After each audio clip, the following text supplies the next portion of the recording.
morning and welcome to On the Way. I think I'll just stop right here before we say anything else about this day, but this is Queen Elizabeth's birthday, born in 1926.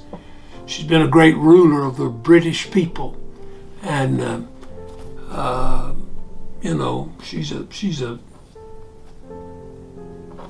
she's something special. I guess that's what I can say about her. Well, anyway, I've said that. I just thought that was interesting. We all know about the Queen. Because, what we need to get done is this. We need to get to be members of the On the Way Club. Today's Tuesday all day long. I don't want you to miss out on it, so whatever you're doing, stop and say Psalm 118:24 with us.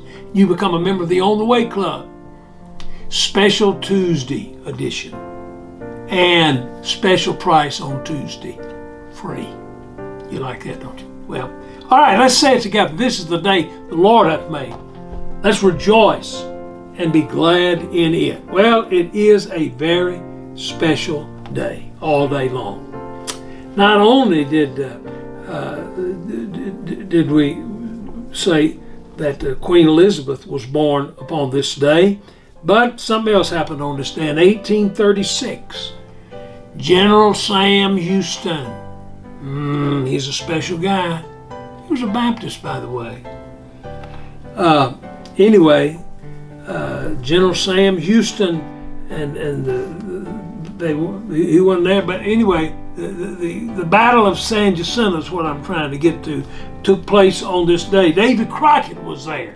Remember David Crockett, king of the wild frontier. All that took place in 1836. Dwight Moody was converted in 1855. A man by the name of Mr. Kimball won Dwight Moody to Jesus at the Holston Shoe Store in Boston, Massachusetts. He was in the back of the store wrapping packages and shoes, and the Sunday school teacher nervously was walking and pacing in front of the store, asking God for strength and courage to witness to the young clerk. He entered, Mr. Moody got saved. Little did he know that he would be one of the greatest men of God that has ever walked the streets of America and around the world. Thank God for your Sunday school teachers. There's a lot of them, and they're good ones. I think of Tom McElvin. He had to put up with Ronnie and Donnie Taylor, and Bill Sutton, and Frankie Guy in Sunday school every Sunday. I don't know why he didn't quit. We were sorry pupils. But I thank God for him. He didn't quit, and I remember it until this very day. Well,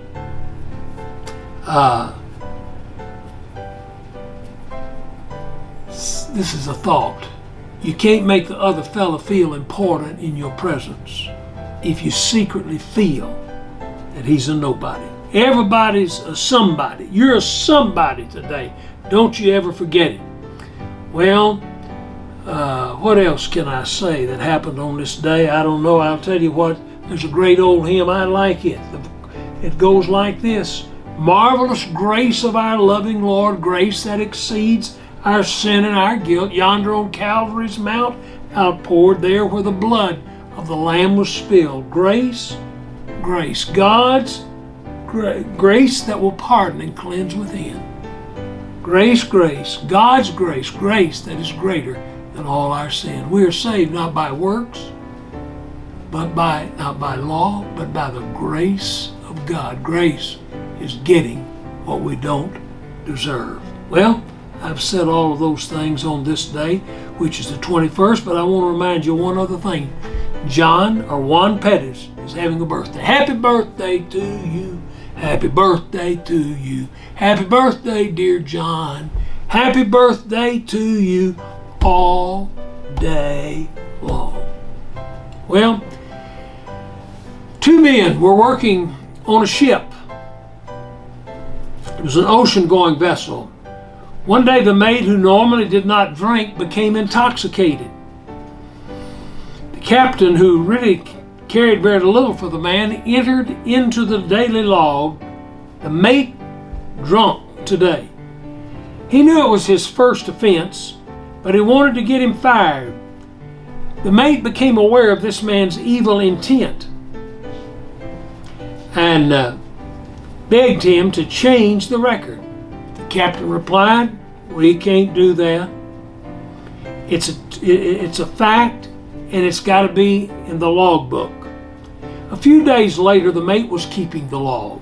It was his responsibility, and he concluded it with this: the captain was sober today. Realizing what somebody might think, he said, "Let's correct that." And his mate said, "It's a fact, and the log stays." If you really want to hurt somebody today, you can repeat something that they said and distort the meaning. In fact, you can be entirely accurate, but imply it's a falsehood. Don't do that today. You know, the Bible says, though his hatred is covered by the sea, his wickedness will be revealed before the whole congregation. Someone said, error is often dressed up in a garb of truth. Well, our time's gone. Be truthful today. Say something good about somebody. All right? Thank you for letting us come your way. God bless you. We love you. Have a good day on the way.